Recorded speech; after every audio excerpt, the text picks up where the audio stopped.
22 de novembre, recorden la data, al Wishing Center de Madrid, únic concert de La Raïz este 2024.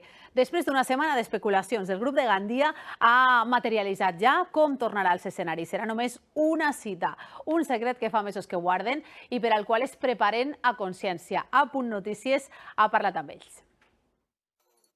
Encenguen els llums del Wishing Center perquè La Raïz vol reviure esta estampa una vegada més i així, on mai va tocar en els seus anys de glòria. Les xarxes han viscut 7 dies d'incertesa, però des de Gandia, Pablo i Josep ens confessen que ja fa 10 mesos que contenen una notícia que, com sol passar, isque al voltant d'una taula.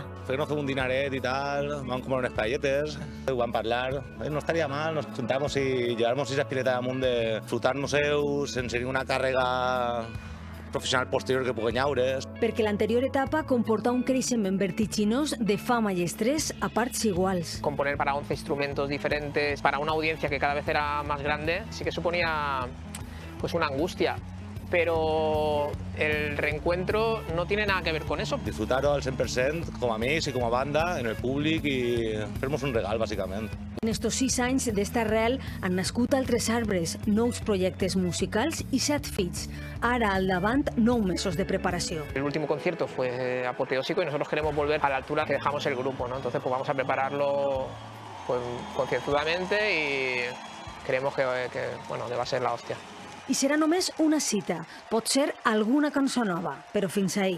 Posible que sí que grabemos algún tema, pero no vamos a implicarnos en el crecimiento de nuevo del proyecto y el desarrollo del proyecto. Vamos a hacer un concierto y luego tenemos que volver con nuestros proyectos personales, yo por lo menos.